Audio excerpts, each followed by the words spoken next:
সূরা গাফিরের ৬০ নং আয়াতে আল্লাহ পাক ইরশাদ করেছেন, ওয়াকালা রব্বুকুম উদউনি আস্তাজিব লাকুম। তোমরা আমার কাছে চাও, আমি তোমাদের ডাকে সাড়া দিব।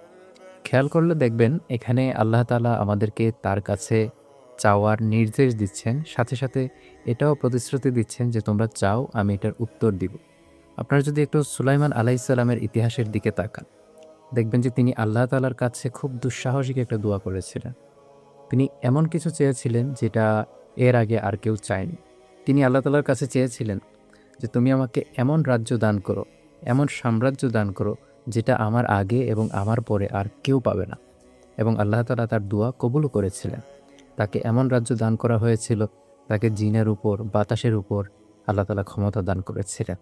তবে একটা জিনিস এখানে লক্ষণীয়, সুলাইমান আলাইহিস সালামের দোয়ার মধ্যে কোনো অহংকারী বা লেনদেনমূলক কথাবার্তা ছিল না।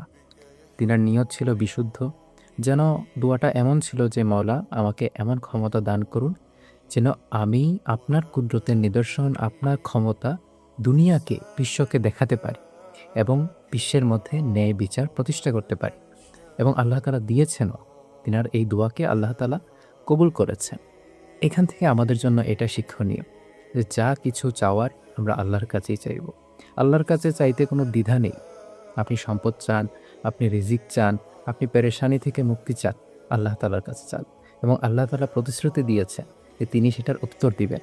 যদি এমন হয় যে আপনি যেটা এক্স্যাক্টলি চাচ্ছেন আল্লাহ তাআলা এটা আপনাকে দেননি বা দিতে বিলম্ব করছেন, তারপরেও হতাশ হওয়ার কোনো কারণ নেই।